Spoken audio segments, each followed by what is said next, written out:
Tennell and Jeremy Tennell. Streaming to you recorded from Seattle, Washington. Here we go.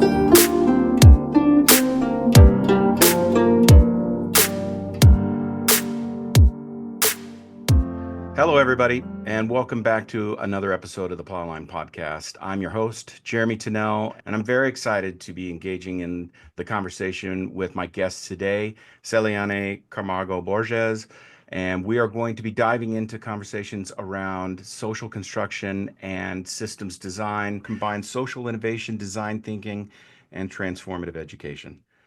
Celiane was raised in Brazil and began her global journey by moving to England to study through a joint program between the University of São Paulo and the University of New Hampshire.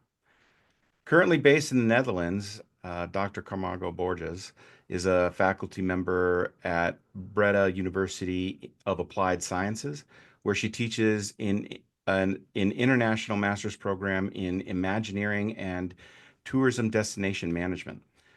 Her courses focus on designing for complexity, sustainable transitions, and community development. She collaborates with the California Institute of Integral Studies in the Transformative Studies Department and is active with Team Together, supporting community health projects in Uganda. She's the author of Design Thinking and Social Construction, a practical guide to innovation and research, which we're going to be discussing in depth today on the podcast. We've known each other for a little over a year, and we've had some incredible conversations. I think you're really going to enjoy this. Welcome, Celiane. Thank you. Hello, everyone. Thank you, Jeremy, for having me here. I'm very happy to be talking to you today. And where are you speaking from us from? So today I'm talking from the sunny Amsterdam. Sunny Amsterdam, beautiful. But you've been around quite a bit. You've had a chance to incorporate travel into your education and vocational exploits. You were born in Brazil and educated with your undergraduate in psychology there in Brazil and your master's in social psychology there as well. And then where did you go from there? Yeah, so I have been moving around since I left Brazil first time to London, the UK. I have been for a couple of times back and forth to Brazil. And when I started my PhD, I had the chance to go to the University of New Hampshire in the United States and have supervisions with Sheila McNamee, who has been my mentor and friend since then. After my PhD, I also had the opportunity to be teaching at the Yang Ming University in Taipei, Taiwan. And then finally, I landed in the Netherlands. So I have been living in the Netherlands for the last 14 years. Amazing. And that travel, and you also spent time in London, where you used it as an opportunity in order to learn English before you traveled through Europe. And this was in between your undergraduate and your master's, correct? Yeah, correct. So I would say one very strong characteristic I have been carrying with me is to be a curious person. Yeah. And so curiosity have moved me around, and I've been very open and how can I use the right word? I've been investigating the cultures in Brazil since I was able to start traveling by myself. And Brazil is it's a continent, and every state you have different ways of thinking, doing, even talking and eating. And then by the time I finished my master's, I had this dream to also explore cultures outside of Brazil. So that's how I went to the UK at the age of 27. So that was my first time outside of Brazil, my home country. And I had the chance to learn English and also to start engaging with international folks who were also in London learning English, and then, yeah, being adventurous, traveling around. So I also took the chance to move around Europe, which is such a rich place for, yeah, culture as well. So every hour that you move around Europe, you are in a different country Yeah. with different language. So it is really amazing. So that multicultural, multi-ethnic diversity of Brazil informed that curiosity to move beyond and go beyond to explore the greater world. It also seems to have informed your pursuit in in education, which you've turned into your vocation.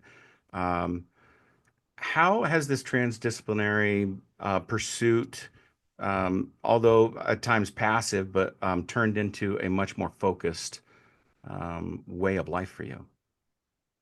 Yeah, thank you for this question.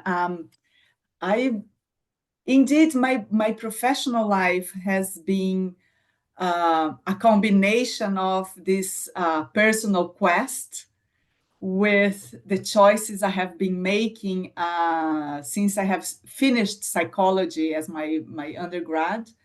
And by this curiosity, I became quite interested in diversity and understanding differences among people and among systems, and what are the roots of that.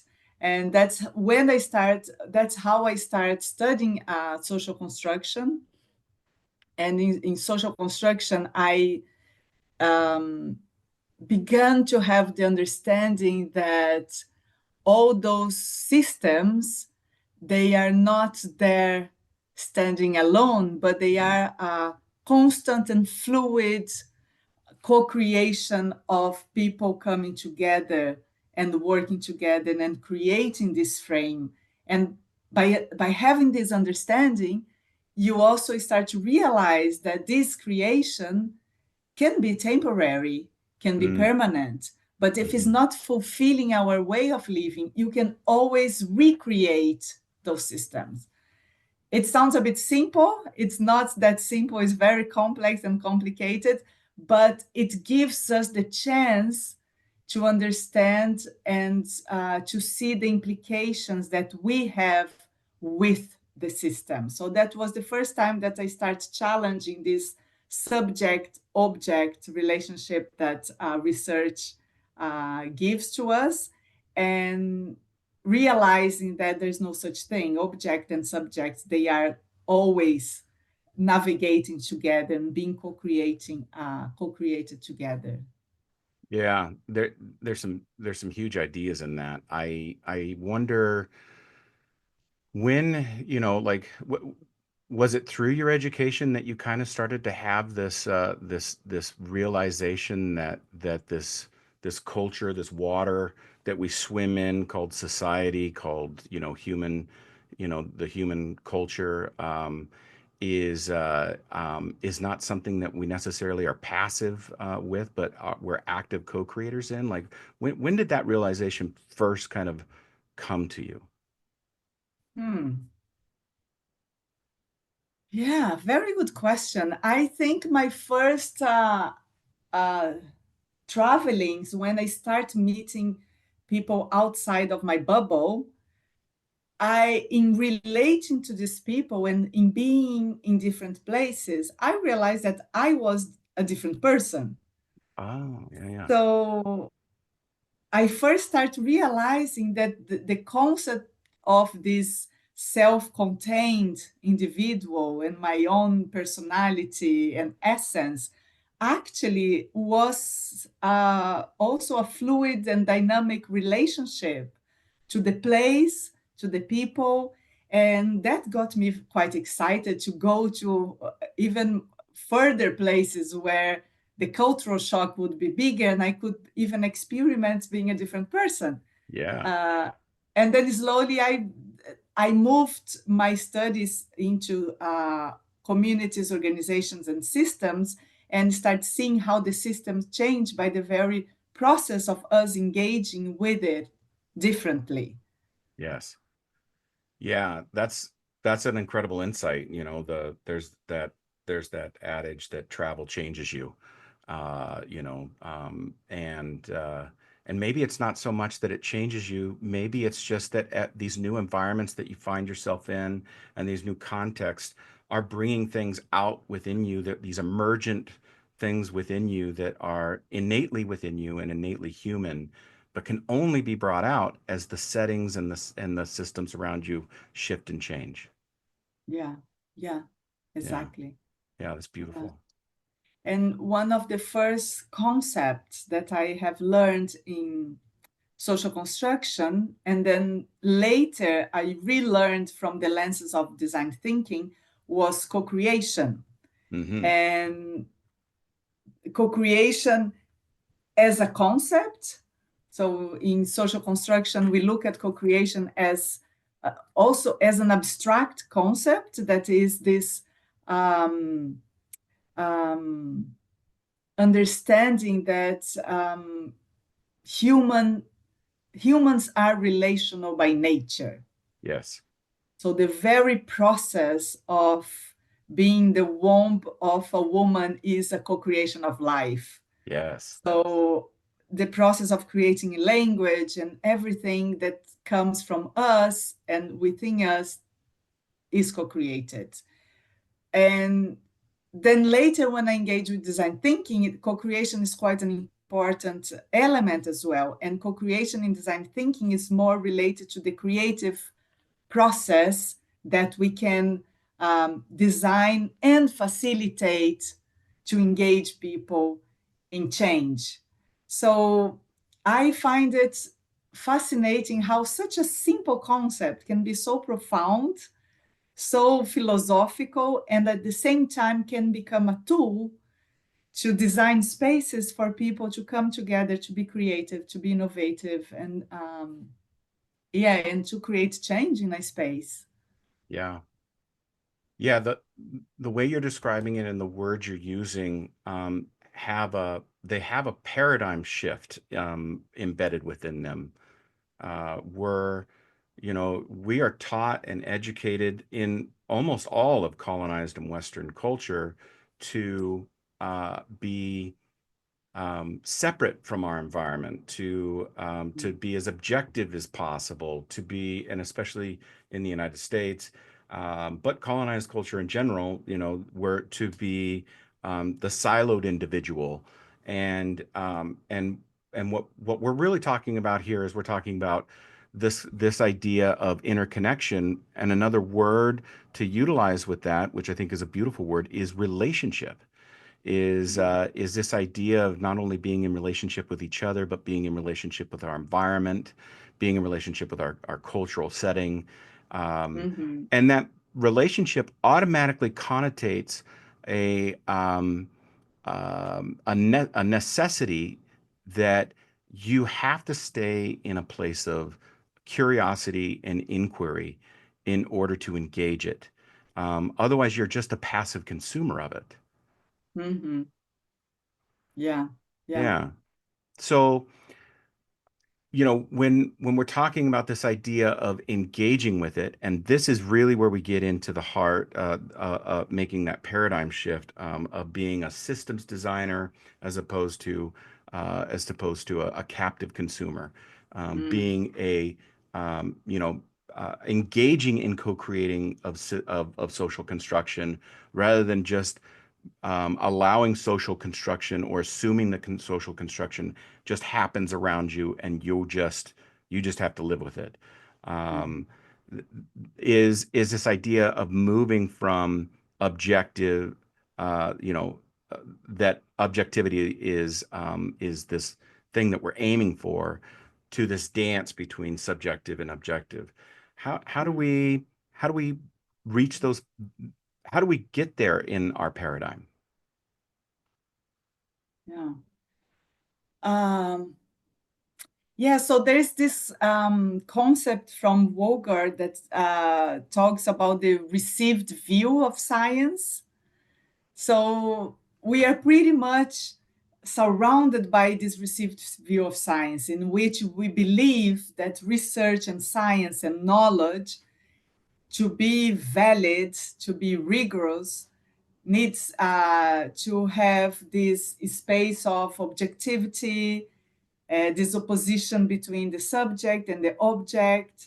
And we, as the researcher, should be neutral and detached from the object in order to observe as precisely as possible.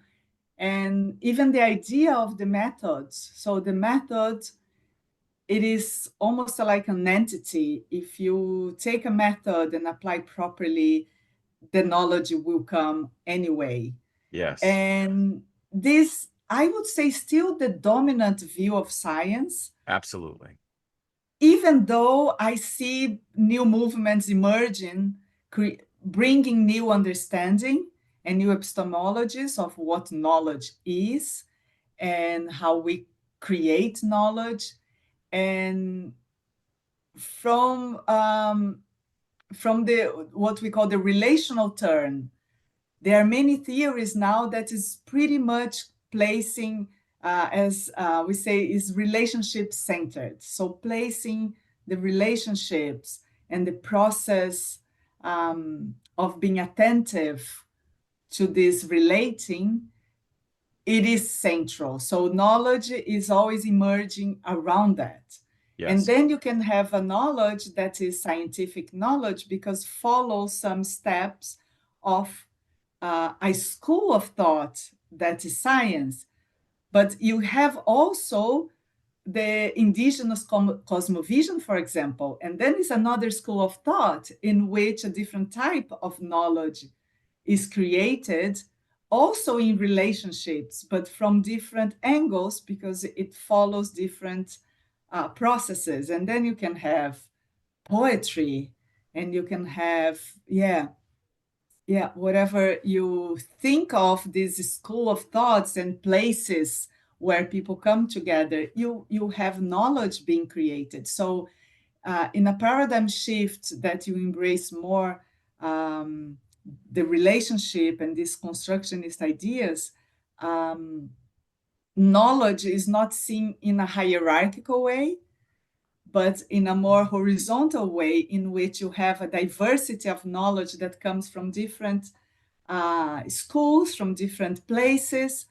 And in my opinion, you should even mix and match all of them, yes, because the more perspective you place together, your chances to address complexity in systems are higher, right? Because yes. these complexities need different knowledge to be played along. So yeah, that's why I think this idea of silos and disciplines um, are quite outdated to when you need to address the complexities of the world, our current world. Yes. Yeah, we're reaching our limit with this old Cartesian uh, point of view. This Mhm. idea that objectivity and the goal of objectivity pushes us into these silos of discipline. Mathematics needs to remain within the discipline of mathematics. Science needs to remain within the discipline of science. The humanities should be over here. And in fact, there was even a time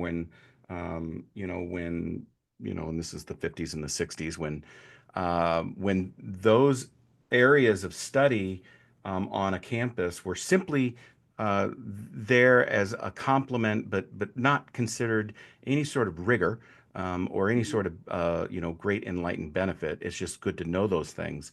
And now we're emerging into this time when the question of no, how does poetry inform mathematics?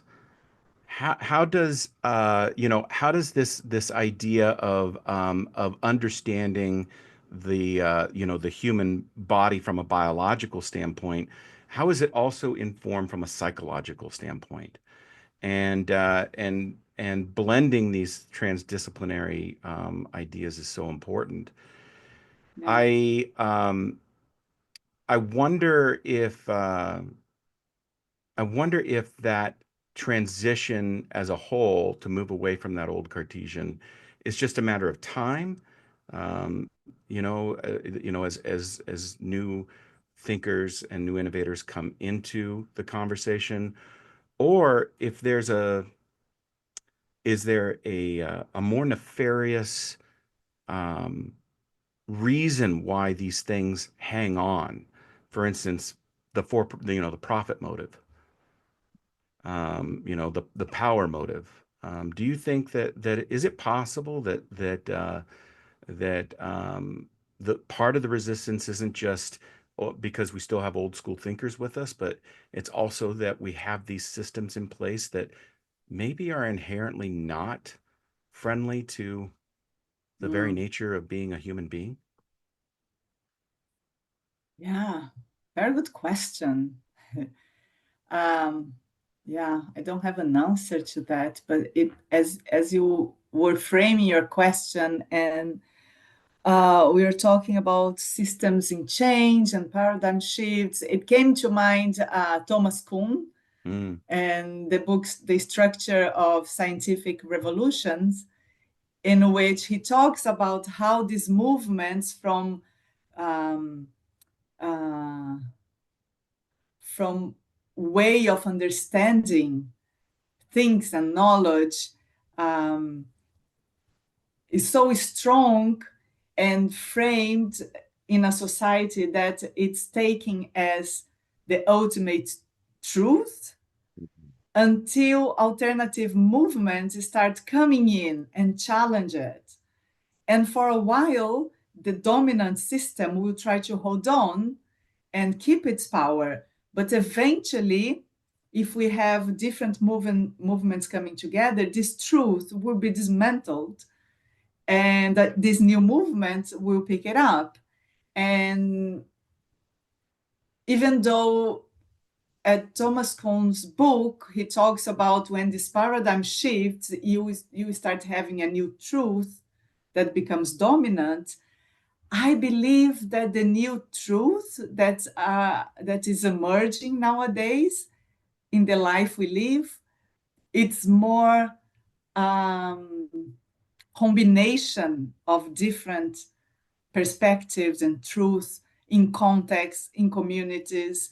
And this is because the way we are evolving here with all this technology and globalization and connections, it's not possible anymore to have a one truth established for the world. So I think these movements um, are coming together to stay in diversity. So I'm not sure if I'm being too naive, but that's the belief that I want to have, that at some point we might be able to live in diversity and to be respectful of different truths and communities, and yeah, and living more empathy and harmony. yes. I don't think that's naive. I think that's necessary. And Mm, we are in a moment of human transition and mhm. transformation, And and we are in the middle of the storm, I feel. we are in the middle of the storm. Yeah, we're in the Yeah. churn. If you know, you and I have both pursued, educational pursuits, and we've chose to invest our time and our resources into that. And so here, you and I are having this conversation, on an intellectual level, and these are big ideas, but but the point to having this conversation and the conversations about what we're talking about is not so that those that have pursued some sort of higher education path can understand and embody this. It's so that humanity can understand and embody this. And that comes back to that idea of relationship. And Mhm. in that, this idea of empathy and compassion and if we have rigor, that demands that we have outcome, that demands that we have results, that how do we how do we how do we approach that, so that we're also bringing humanity into it through empathy and compassion? Yeah. How do we bring, do you mean how do we bring rigor, or how do we bring How do we bring ourselves, our empathy and our compassion into this process so mm, that um yeah. right, like, and perhaps it's the driving towards outcomes that's the problem. Mm, This path, this linear path of vision, goal, objective, outcome, that's the problem, because what you envisioned here never actually is the outcome, right? You have to make all these little adjustments and changes along the way. And so the reason for that is because emergence is always happening. It's yeah. always taking place. It's an inherent part of that process. And so what I'm asking and what I'm getting at is, if if what I just lined out is rigor, and empathy and compassion and this human aspect is leaning into the emergence, Hmm. how do we combine those things? How do we recognize that the emergence is the real function that's actually happening here, rather than this drive towards outcome? Yeah. Yeah. Well, I think your question, it's also it's an open door for me to talk about the framework I have designed uh, 2, 3 years ago, which is the constructionist design research framework, which I built this framework as a way to have something tangible, to give path to this combination. So how can we be rigorous? How can we have a method to guide us in a more structured way to create knowledge, and at the same time leave space for empathy, for connection, for relationship, and to use those in the process of creating knowledge? Yes. So the framework, it's pretty much this, it's kind of a combination of my academic journey with my consultancy professional path, and I try to create something playful yet methodological, sounded. Um, and so, yeah, so the whole book I wrote, it's like trying to explain step by step how can you do that in an academic way, and how can you also use an academic methodology to do groundwork and interventions with communities. And this combination invites a completely different way to look at yourself as a researcher or as a practitioner. Yes. Because if you know knowledge is in relationship, you know that you, as the researcher, cannot be neutral and cannot be objective. That's right. And if we move the paradigm and we embrace this idea, then you don't have to keep fighting to avoid biases, but you start using biases in your advantage. Yes. So your intentions, your visions, your hopes, they are there. And then you make it explicit, and you might even share with your research participants in a very ethical way, because then your questions are informed by your hopes, by your values, and you make that explicit. And then you invite the others to also bring their hopes and their values and their biases. Yes. And to me, these are much more ethical practices that you kind of bring all these elements. And then we can also talk about a more systemic research. You are not isolating all the process to create knowledge, but you are bringing the messiness and the complexity of us and the environment to create this knowledge that we can contain for a certain time, but we know can never be contained, because there's always a continuation. When you finish, for example, your PhD, the very moment a new knowledge might be emerging. So you write a dissertation because you need to comply with the requirements of your university, but That's the rigor. that's the rigor, but you know that this is just one element of the emergence. Yeah. Yes. I think, you know, the reason why that becomes a more ethical path is because you're not hiding the reality of your bias, your perspective, you know, and everything that comes with it, right? The hopes and the dreams that might be in you, or even the you know, the prejudice, and you know, and that is within you.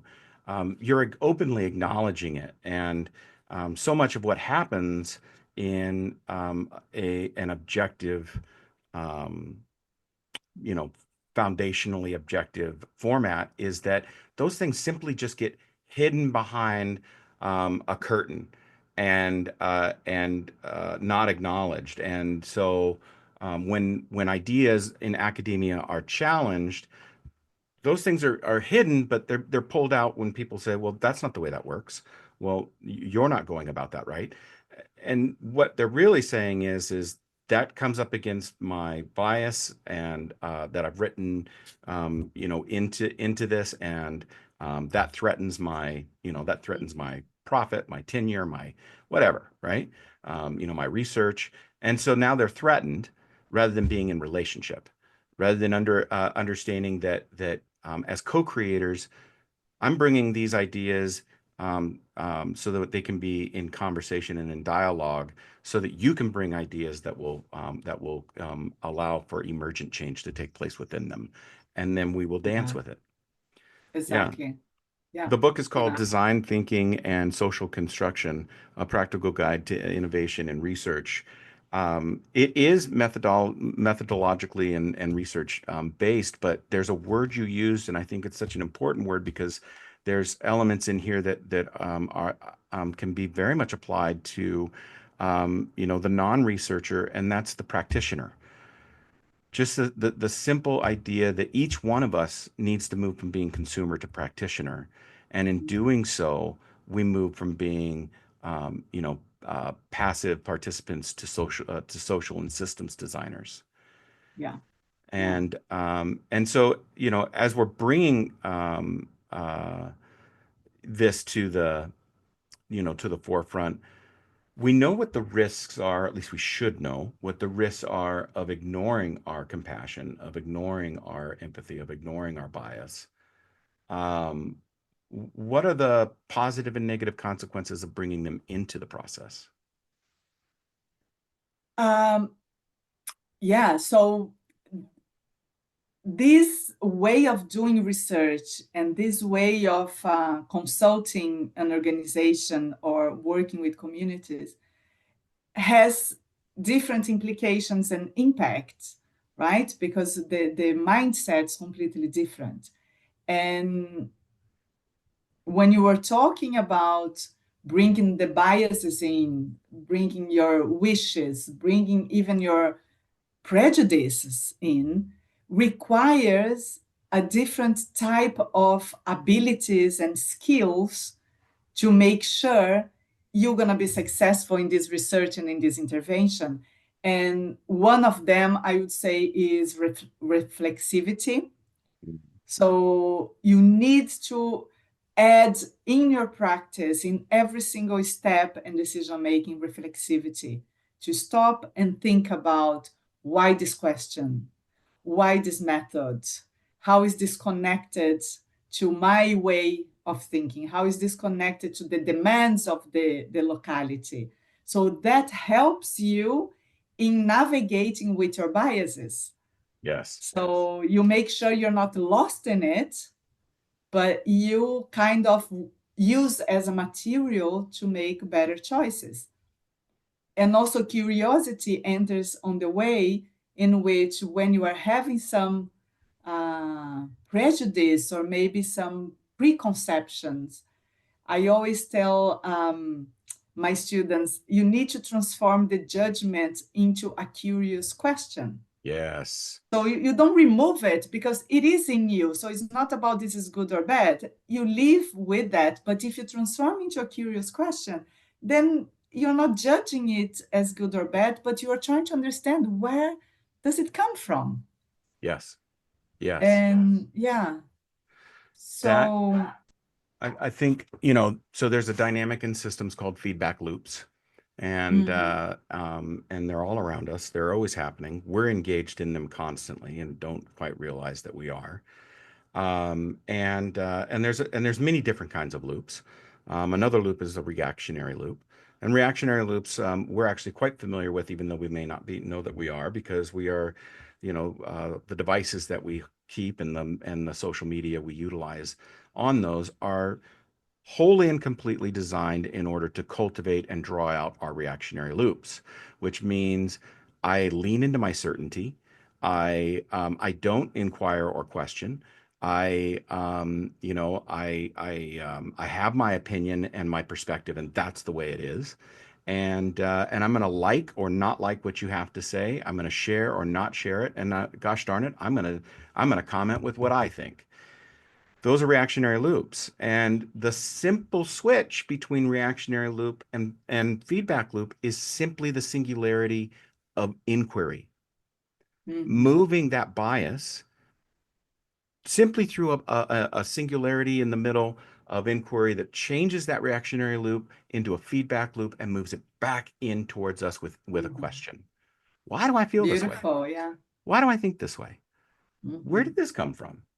mhm, And that process is so powerful in this idea of design thinking and social construction because it is exactly the method for moving you from passive consumer to systems designer.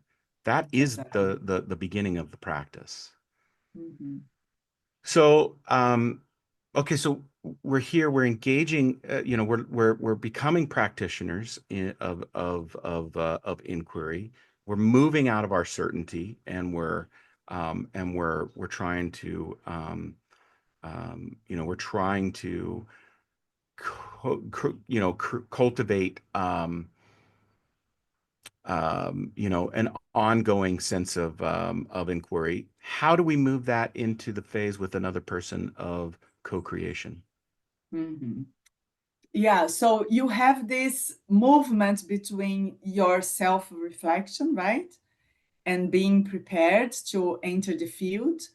And then when you start engaging to the other, one important element is what we call the relational ethics, Mm, because you have the traditional or prescribed ethics in research, where there is this do's and don'ts, where you need to submit your research to the ethical committee and they're going to do the check with all the protocols. But the relational research is this kind of reflections and negotiations in the moment and in relationship, because what is ethical needs to be negotiated among us within this context and this moment. So mm, as you move from yourself reflecting who you are, your choices, your hopes, your biases, and then you invite the other into conversation to co-create, the first step is also this negotiation of what is okay for us here to be exploring together. And that will depend where you are. If you are in a vulnerable community, it might require different sets of conversations and engagement. If you are in a corporate business, might be different. But it's coming together and making explicit our values and hopes and wishes to start working together. And then you have the first phase of the framework, which is called a collaborative co-creation, where appreciate and connect is the highest value. So it's about understanding your topic, but understanding from an appreciative perspective.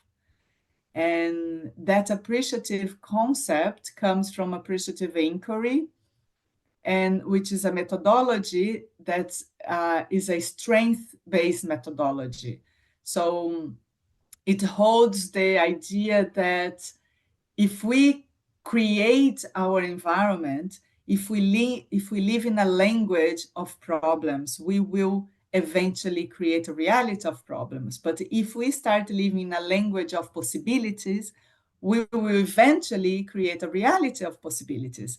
So the appreciative approach sometimes is mistaken as, oh, we just see good things in everyone and everywhere. It's just Right. about seeing flowers, which is not the case. But Yes. it is about looking at every problem and struggle from a generative perspective. What are the opportunities here with this struggle? Yes. And how can you generate something new? How can you create new energy? And so entering the field with these appreciative lenses is a good way to start understanding the environment, the people, and also inviting them to talk and to engage with you in this topic. Yes. And usually, as a consultant, you might get the question from the organization, from the community. As a researcher, usually you start with a question that's close to your heart. So this first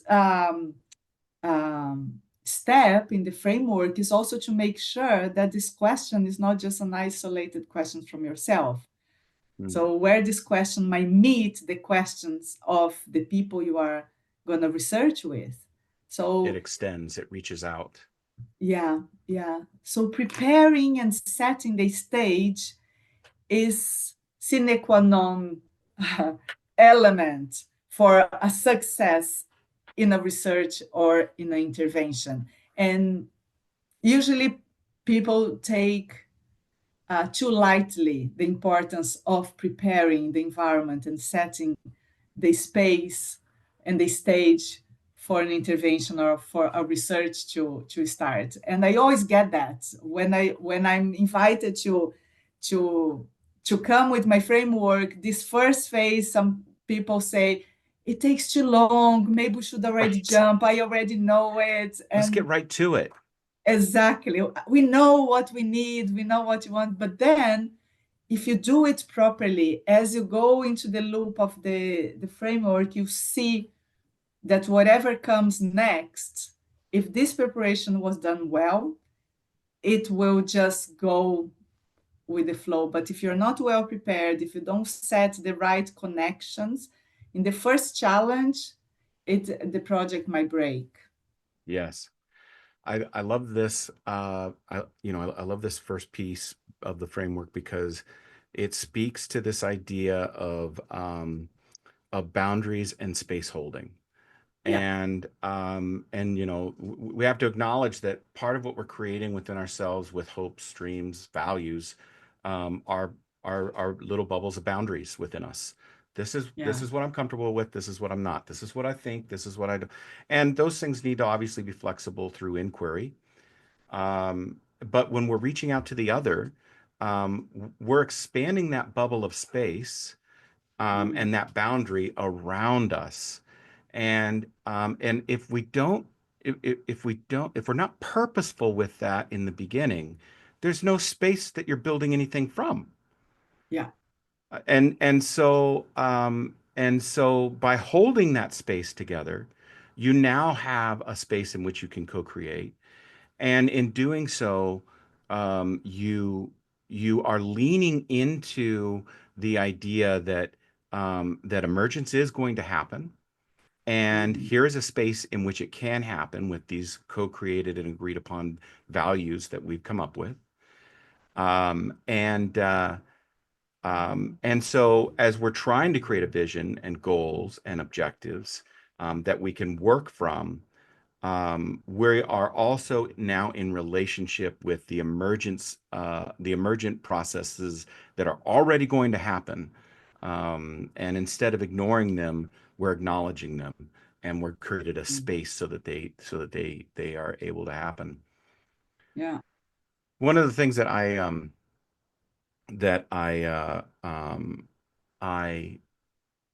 have learned to lean into, especially this past year, is this idea that I am not responsible for the emergence, right? I can't mm, drive towards it. I can't force it. I can't make it happen. I'm not responsible for the emergence that's going to take place in life in the spaces that I co-create. I am responsible for how I hold the space. That's my Mhm. responsibility. Yeah, yeah, You yeah, know, and that's what this first aspect of your construction design framework is about. Tell me a little bit about the second piece, the generative research questions. Where are we moving with that? yeah. So in traditional research, you always start with your research question, right?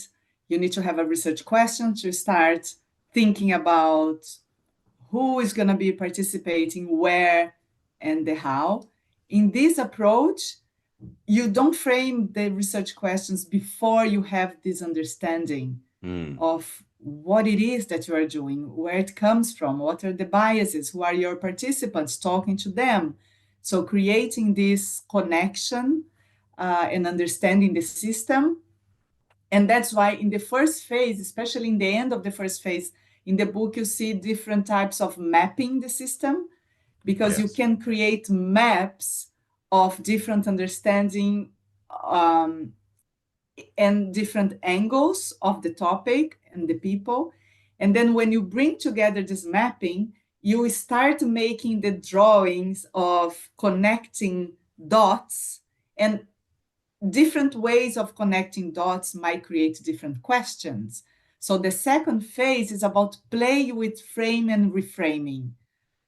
And if we know there's no such thing as the ultimate reality, it is us, the researchers, the consultants, who frame the question according to what is available to us. And that's why you also want to take the time to connect dots differently that leads to different questions. And then when you frame and reframe these questions, you might start again with your reflexivity.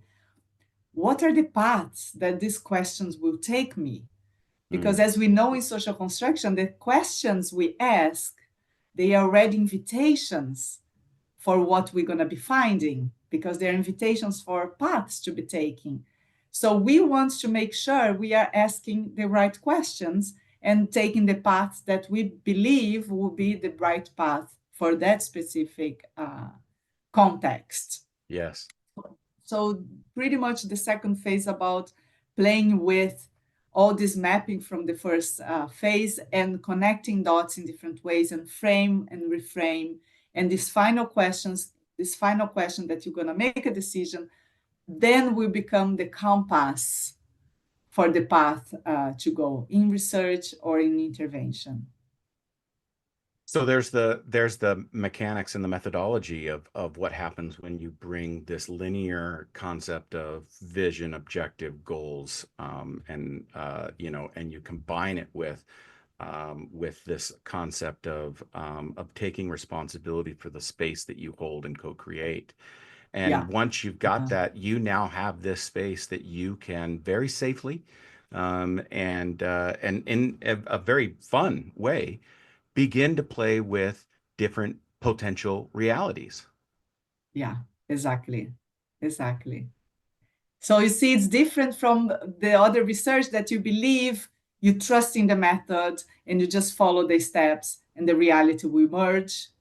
And each reality is one brick on the top of other to create the ultimate knowing thing of the universe. And here we say, well, different approaches and choices will generate a different reality. There is nothing out there waiting to be discovered. It is Yes, us together that will create something. yes. Yeah, it's I love that. There's nothing out there waiting to be discovered. It's us that will co-create it. And what a big shift in mentality that is.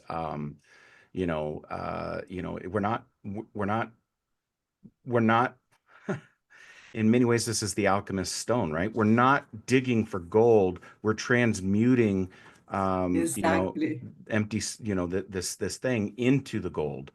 And Uh, so this process brings us to this idea of framing future oriented practices. Why is that important? What do you mean? Well, so the third, oh, sorry, that's the fourth. Let's back up. It brings us to actually this idea of the data that we're gathering and what we're beginning to get out of this, this transfiguration process that we've created within this space. And I think there's this other thing that's happening, right? Like this linear path that research takes of I'm driving towards the research question and I'm going to do the research. And if I'm objective enough and honest enough, then the reality is that I might finish this research and hit on something that is groundbreaking, and I've reshaped the way we think of things, or more than likely, I'm going to drive this research and it's going to come out like meh or totally wrong. And so there's all this process of failure involved in it, and so now we've got this binary that we've created of success and failure. But this Mm, process says, no, no, no, no, no, no. Why are we wasting all of that time and all that energy? Let's hold the space. Let's play with the potential realities so that we can play out the potential failures and successes, yeah, learn from them, and mm, that's the data that we're generating. exactly, exactly. So we move away from good and bad, right and wrong, and by focusing on these possibilities of creating, co-creating realities together, then we're going to be very attentive to this process of relating, focusing on what Ken Gergen talks about, the future forming research. Yes, So research is future forming, not in this futuristic sense of creating future scenarios, but in the very present moment, the future is being created. And that's why right we now, want right to, here. right now, right here. And that's why we want to focus on the present. And Yes, all the everything that comes in is information. So there's not bad information, there's no failure. Whatever is coming, you work with it. This is what the system is in need, is giving and taking. So you play around with that. yeah. I love that. So, and this is, a Taoist or a Buddhist concept, but it applies here. This idea that there is no such thing as the future, and there is no such thing as the past. There's just the ever-present moment, and you are always in it. It's always here. It's always now, and that's part of that space creation in our first step, right? Like Yeah, within the space creation, what we're creating is we're creating an intentional, co-created, ever-present moment. And once we've done that as a collective, as a group, and we begin to play with these potentials, and the data and the information begins to kind of emerge out of it. Really, the field, whatever it is that we're interacting with, the intention that we're interacting with, is communicating back to us. It's yeah, saying to us, this is what's needed. Here's where the shift needs to happen. If you keep coming up against, a potential outcome that isn't working, shift.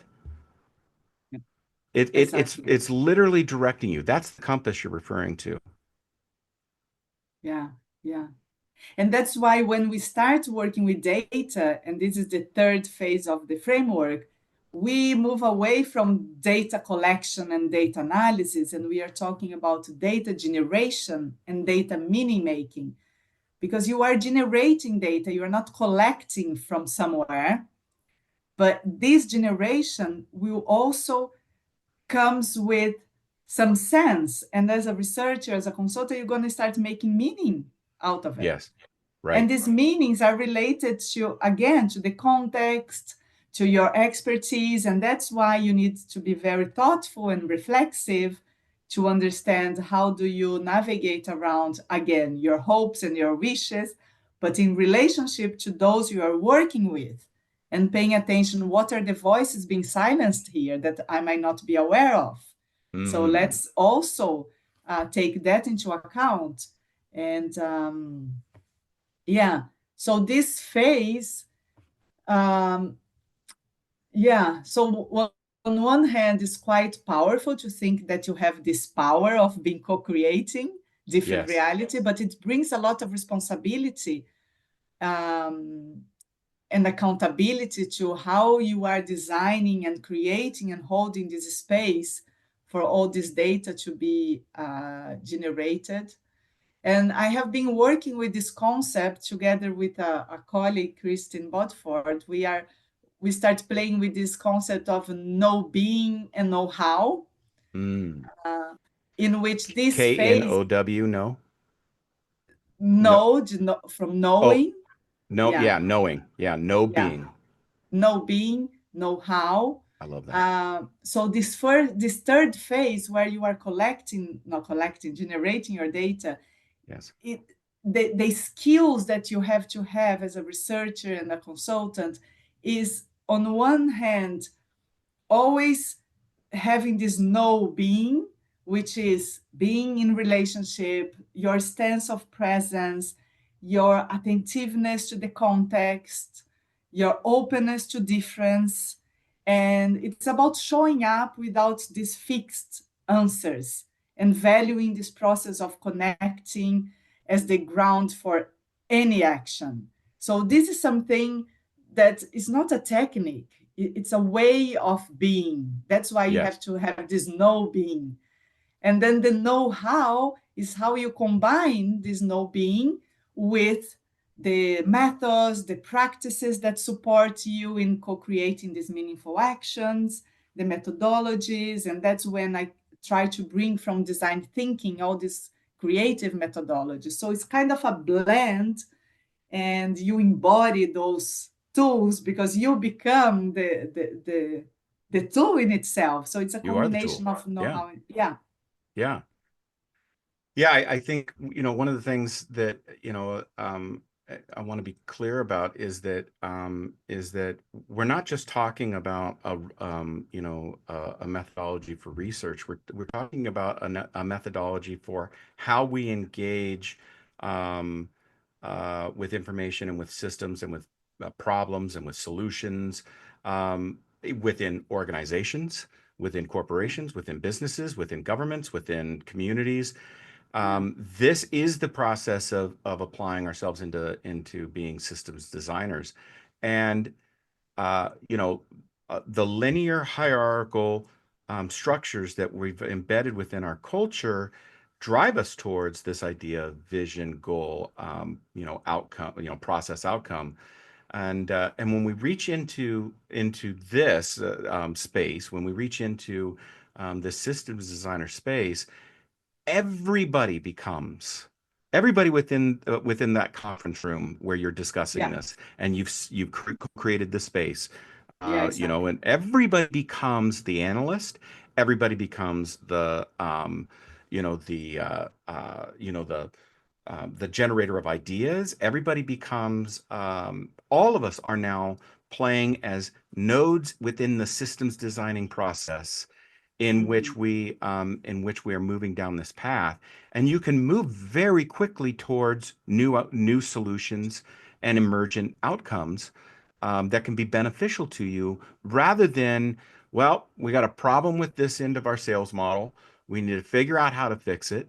Let's have the analyst pull the data. We'll make a meeting on Monday. That meeting will turn into a meeting on Wednesday. Maybe we'll put a team together on Thursday. They'll need to execute over the next 2 weeks. That's a waste of time. Yeah. This process innovates and changes that the way in which we engage with our organizations and our systems. Yeah. Um, Yeah. so so the data that we're generating, and it's providing this essence of meaning making, which I really appreciate, right? Because this is meaning making is storytelling. And so we're deriving the story as it's emerging out of this process that we're engaged in. Yeah. Tell me a little bit about how that moves to the fourth phase here. Yeah. So as you are creating this data and making sense, and here again, depends on what kind of project you are engaged. You're going to be doing that in a more structured or unstructured ways. If you're doing a PhD, the requirement is that you are very structured in showing each step. So then you need to show how this meaning making are feeding back to the research question, right? Yes. If you're doing a consultancy in an organization, you might have a more loose connections. You might even start raising new questions from this sense making, right? But the most important thing is, as you are making sense, the invitation of this framework is start thinking of steps towards an action. So don't just stay with the ideas and entertaining these ideas, but see if you start finding a line towards a call for action, towards an implementation of something that this idea might become more tangible. Mm-hmm. And that's when you go to the fourth phase, which is implement this idea and see what happens. And different from traditional business plans that you just organize one way of creating an action and then you make this 10 years plan. Just when you are big enough, you put it um, to happen. In this design approach, the invitation is start small and see how this unfolds, how these actions will emerge, maybe new demands, maybe new ideas. And this is the way, as we call the future forming. It's how experimenting and implementing will be the path towards future forming. Yes. And in research, not always you can finish the whole cycle, because research is also sometimes you are limited by a time frame. But in consultancy work, when you have more freedom of time, it's interesting the fourth phase when you start just focus on implementing, experimenting, redesigning, and it's nice to see the action coming alive. Yes. Yeah, I think it's important to kind of note that when we're talking about this phase of future forming, we're still remaining in the ever-present moment, right? Yeah. It's not about, this isn't future envisioning. This Mhm. is applying some of the emergent solutions that have come out of this process, Mhm. and engaging them into our organization, our research, our communities, and then coming back to the beginning, right? Coming Yeah. back into collaborative Yeah. co-creation, Exactly. recreating, reforming that space, Yeah. and moving back through with the information that we've gathered in that process, Yeah. right? This framework isn't stagnant. It's moving. It's a Yeah. wheel. It's a continuous movement in this circle.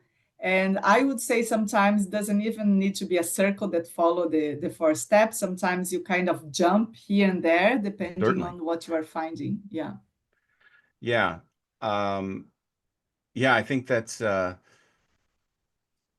it is not one of the things that this bumps up against is it bumps up whether we're researchers or whether we're within an organization or organizational leaders, it bumps up against identity because we build this widget and this is what we do. And Mhm. when you engage with this process, the emergent information that's going to come from it might be saying, well, maybe you actually need to expand, contract, do Mhm. something different, Yeah. right? And the beauty of this process is that it's telling you that before the linear consequences, if you were to follow the linear path, Hmm. before the linear consequences end up putting you into a position where you have to make a decision, Yeah. right? Yeah. Um, and so you have to be willing, and when we are in a place of inquiry, an ongoing self-inquiry and engaging with that, you have to be willing. Part of that process is that our identity has to be rooted in something greater than whatever we can physically grab hold of, Yeah. right? Yeah. Yeah. And I would also say when you come to these moments of decision making and change, because this process in this framework is so relational and connecting, whatever um, need or element that emerges as a must, it doesn't come from one single person because it's a collective movement. So the system is moving with you. So if we need to embrace a change, there's a sense of belonging there, that understanding that need as a collective. Mm. And if it belongs to me, this project, I want to make it successful. So I'm with you. I want Yes, to make that happen. Different from when you have just one person leading a project and the rest of them are just followers and they couldn't care less sometimes. And if they disagree, they might even make sure it's a failure just to right. prove the leader wrong. That's right. Yeah. Yeah, they're not co-creators, right? They're processors and executors. Yeah, And and the problem with that is that they're just there to do a job. They're just there to do their job, and I'm just doing my job. Often takes us down paths in which, because we haven't gone through the process of yeah, holding the space and having yeah, the boundaries that we created around our values, and then put them into a co-created space. What it means is that space still exists. You aren't a creator in it.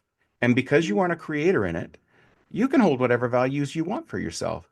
But if the space is big enough, and if the space is hierarchical enough, and the pressure upon you is heavy enough, you're going to end up doing something or being something that you never intended to be. And we have examples of this in history where people were just doing their job. And so, um, we can't continue to repeat the mistakes of the past centuries. We have to become co-designers, co-creators, and yeah, systems designers. Um, exactly. Otherwise, we're all going to end up doing something that was just doing our job. Hmm. Hmm. Yeah. Yeah, yeah. Uh, Celiane, why don't you share with folks how they can get a hold of you and find you and some of your social media if you use that? Yeah, very easy to get a hold of me. I'm on LinkedIn. I have my website, designingconversations.us. And also, I think somewhere in your podcast, there you can make available my email address. I will. And I would love to continue these conversations with anyone curious or interested in knowing more or in applying this framework in their own context. I find very excited to see how this framework might play a different role in different cultural contexts and spaces. And yeah, the beauty is that each group and each um, participant doing this work, they have the capacity to create such unique processes. Yes. And yeah, so you have one common framework, but each process is so unique. Yeah, because it's emergent. Hmm. Yeah, And instead of trying to control the emergence, you've trusted it. there you go. Yeah, Yeah. yeah, yeah. Uh, Celiane, thank you so much. I'm so appreciative of the opportunity to be able to sit down with you and talk about these ideas and systems design and social construction. This is a passion for both of us, and I think your ideas are brilliant. So thank you very much. I really appreciate it. Thank you. Thank you for this opportunity. And I'm very grateful to be here in this conversation and to be in your platform to share with others these ideas, as you say, we are so passionate about.